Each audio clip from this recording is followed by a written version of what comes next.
Hello, this is a demonstration on my Web Proxy servlet idea for scanning websites and skimming out the clickbait that comes with them.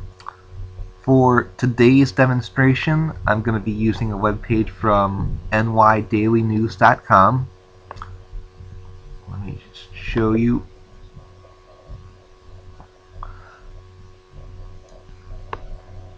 This computer is a very small computer with 1 gigabyte of RAM. You'll see as it tries to load this web page, I've got a video ad on the right. There was a video at the top of the article.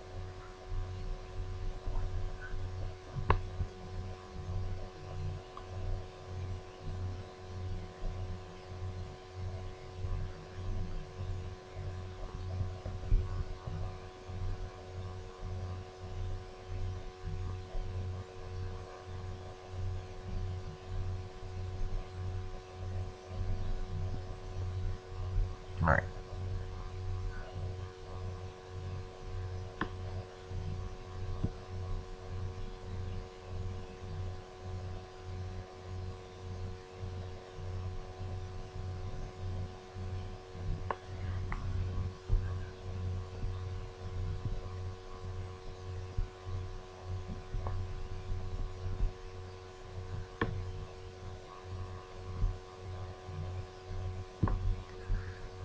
And I'm going to stop that. I've got my article text down there at the bottom. And the article text is all I really care about. I don't care about these related stories on the side. I don't even know most of these people anymore. It's just gotten to be such a big world. They put all this articles and images. I don't even know what's going on. But here is our main article. And the way I've set this up is that there's an Apache Tomcat server running an application. I send a URL out to that application. It matches the domain off to make sure I've got data to know how to set up the data. And it's working off of CSS paths. So first thing you need to do is register a website. Put in the domain here. I collect also the title, the authors, because you got to make sure that the people who wrote the article are getting credit for their work, the dates, the body, the main text of the article. The relevant area is a path that I put in there in case I ever want to come back to the article and revamp things to get other kinds of data like images. And here are any notes. Notes would be for me to come back and later update the application. A massager is something that would take this data, and sometimes on some articles you need to use data from the URL to put into these paths. So the massager would do that. You can get these CSS paths. Here is our title. Right click, you can inspect elements.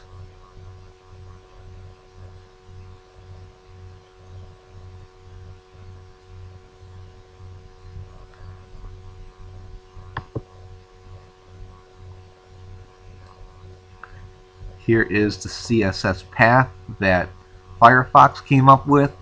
I like to keep things simple, and a lot of articles do use H1 item prop equals headline, so that's what I use.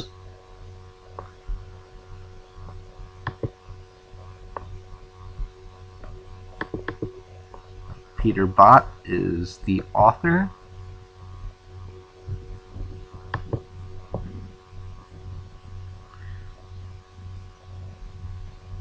So he'll use an anchor tag with the attribute rel equals author.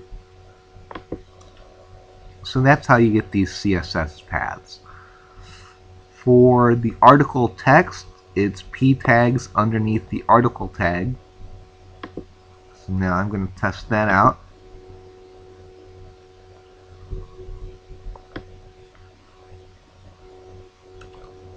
And there is the article. The end goal is to have everything just be plain text. These highlighted links here, I would like to extract the text out of those. That's going to take a little bit of work. This inline anchor tag here, that doesn't seem to be very much about the article, so that is something to work out later. But you can see what you get is the text of the article. A lot of these question marks are funny quotes, and those should be easy to pick up. But I got the text of the article, and I removed everything else. I've already saved this in my registry, so you can see here's the list of websites that I've already updated. The registration process goes by very fast. Sometimes there are websites that are a little troublesome, and then if you're clicking out of Google News, you've got to worry about Google News having special relationships with websites like Wall Street Journal, which have paywalls on them if you just put the regular link in. Here is the type servlet URL. You'll notice this was the list servlet. This is the type servlet. You just give it a URL and it goes out and it gets that information.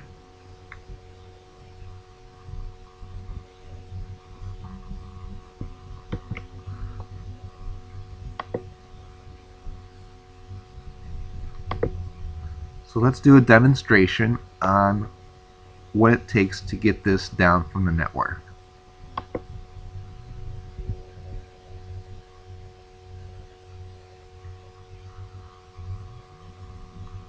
On this request, it took 815 milliseconds, almost a single second, and what it came back here with was 5.6 kilobytes.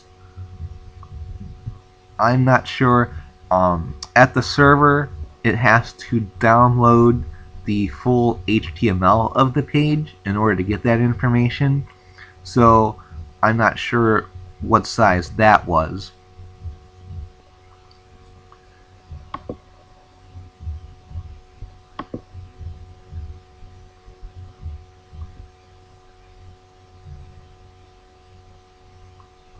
And here is, we can reload this for comparison.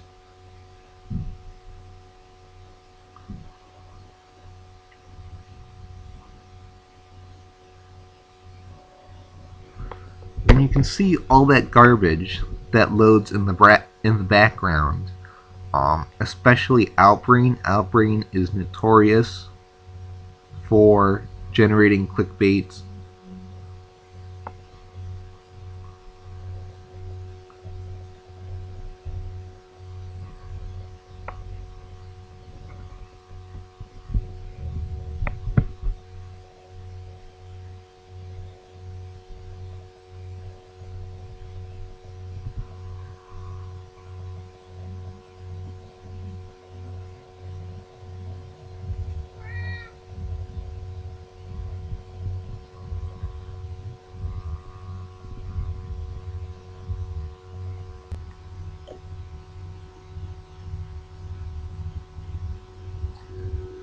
When the page finally loaded on this small computer with 1 gigabyte of RAM, it had made a total of 396 requests, downloading 10 megabytes of data in 238 seconds. A little over 2.5 seconds. And because it's got video in the background, it's still making requests and still downloading data.